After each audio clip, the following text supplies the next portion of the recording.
আসসালামু আলাইকুম। আলোচনা করছি একটি গুরুত্বপূর্ণ বিষয় নিয়ে, যে আমরা আসলে অক্সিলারি ভার্ব ব্যবহার করার ক্ষেত্রে বেশ বিশৃঙ্খল অবস্থার মধ্যে পড়ি। তো সহজ কিছু টিপস, কিছু কিছু সাহায্যকারী ভার্বের সহজ কিছু ব্যবহার নিয়ে আলোচনা করছি। Welcome, welcome to my Facebook page and YouTube channel. Okay, please subscribe my channel and follow my Facebook page.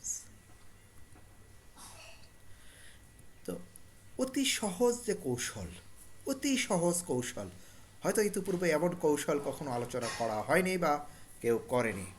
তো বিষয়টা নিয়ে আমি আলোচনা করছি। ওকে, সেটি হলো কিছু কিছু সাহায্যকারী ভার্বের ব্যবহার। ওকে, সেই কৌশল, কলা কৌশল।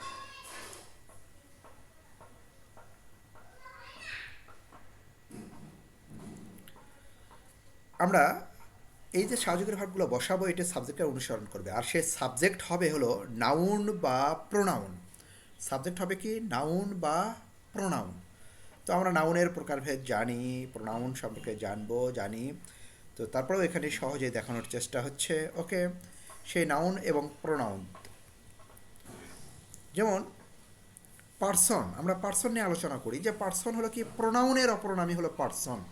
বলে রাখি যে পার্সন হলো প্রোনাউন নিয়ে আলোচনা, নাউন নয়, কিন্তু পার্সনের মধ্যে প্রোনাউন চলে আসবে। ওকে, পার্সনের প্রকারভেদ আমরা তিনটি জানি। এর ফার্স্ট পার্সনে সিঙ্গুলার নাম্বারে সাবজেক্টে আই, প্লুরালে উই, আই উই। সেকেন্ড পার্সনে সিঙ্গুলার নাম্বারে সাবজেক্ট ইউ, প্লুরালে সাবজেক্ট ইউ, একই রকম।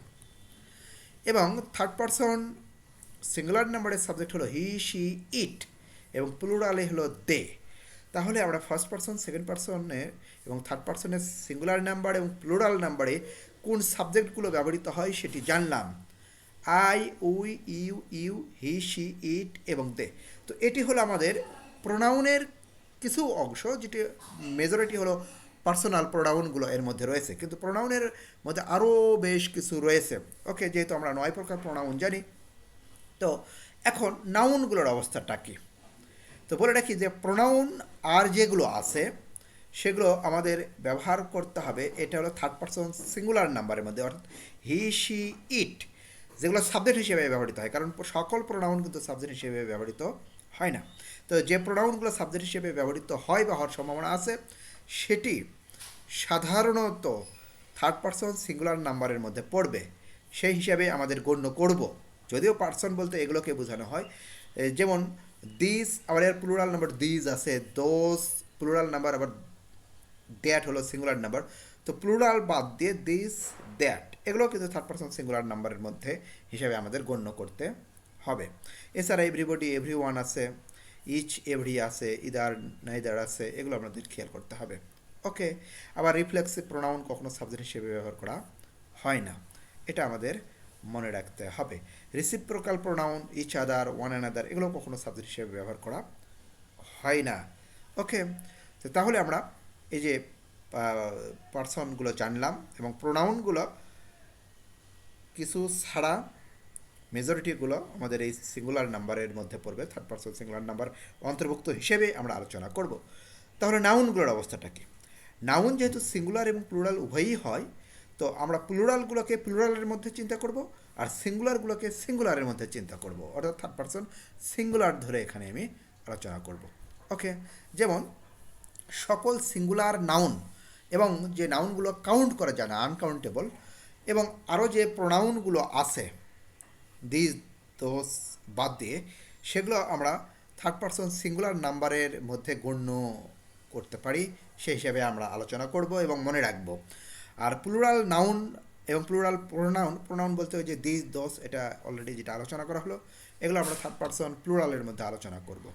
ওকে, তাহলে সিঙ্গুলার নাউন, কাউন্টেবল নাউনগুলো, আর যে প্রোনাউনগুলো আছে যেগুলো সাবজেক্ট হিসেবে ব্যবহার হওয়ার সম্ভাবনা আছে, সেগুলো থার্ড পার্সন সিঙ্গুলার মনেই করে আমরা চিন্তা করব। আর প্লুরাল নাউন বা প্লুরাল প্রোনাউন যেগুলো আছে, বিশেষ করে দিস, দোস, এগুলোকে আমরা অবশ্যই চিন্তা করব হলো প্লুরাল নাম্বার হিসাবে। ওকে, তো এখন আমরা দেখানোর চেষ্টা করছি, সেটা হলো যে যে ভার্বের শেষে এস আছে, যেমন সাহায্যকারী ভার্ব ডাজে এস আছে, ইজে এস আছে। তো এই এস কিন্তু আসলে ইজ কিন্তু শুধু সাহায্যকারী ভার্ব নয়, এটি মূল ভার্ব হিসেবে ব্যবহৃত হয়। হ্যাজে এস আছে, এটিও কিন্তু মূল ভার্ব হিসেবে ব্যবহার করা হয় এবং সাহায্যকারী ভার্ব। এবং ওয়াজ আছে, এটিও কিন্তু সাহায্যকারী ভার্ব এবং মূল ভার্ব। ডাজও যেমন সাহায্যকারী ভার্ব এবং মূল ভার্ব।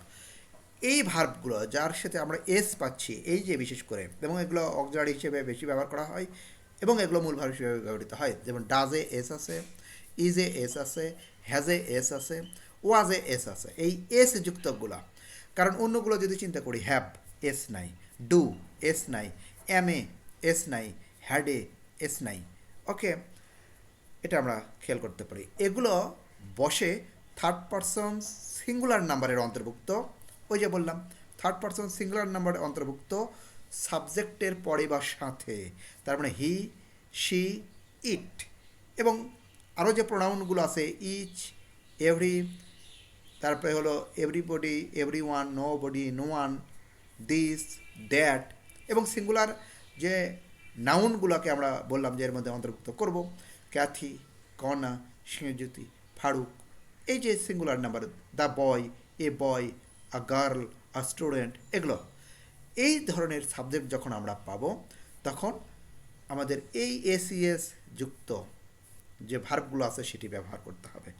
ইভেন যে আমরা প্রেজেন্ট ইনডিফিনিট টেন্সে চিন্তা করি যে ভার্বের সাথে এসিএস হবে কি হবে না, এটিও কিন্তু এই একই সূত্র, যে এই সাবজেক্টগুলো হলেই ভার্বের সঙ্গে এস বা ইএস যোগ করতে হবে। যে ভার্বগুলোর কথা বলা হলো থার্ড পারসন সিঙ্গুলার নাম্বার, এর অন্তর্ভুক্ত যে বিষয়গুলো যেগুলি সাবজেক্ট হিসেবে বসবে, সেক্ষেত্রে ভার্বও যদি আমরা ব্যবহার করি বড় ভার্ব, তাহলে তার সঙ্গে এসিএস যোগ করতে হবে। ওকে, যেমন আমরা এখানে উদাহরণ দিচ্ছি, খনাম, খ্যাথি, ফারুক, স্মোকিং, আনকাউন্টেবল কিন্তু, হি, শি, ইট, দিস, দ্যাটও যদি বলি, ইচ, নবডি, এভরিবডি, আরও যা আছে এই অন্তর্ভুক্ত বিষয়গুলোর মধ্যে। তো এগুলোর ক্ষেত্রে কি বসবে? এগুলোর ক্ষেত্রেই সেই ডাজ, ইজ, হ্যাজ, ওয়াস, এবং যদি কোনো ভার্বের সাথে এসিএস যোগ করতে হয়, এগুলোর সঙ্গে প্লেস, গোস, এরকম আমরা ব্যবহার করব, রিডস। ওকে, আশা করি বুঝতে পেরেছি। Thank you. Please subscribe my channel and follow my page.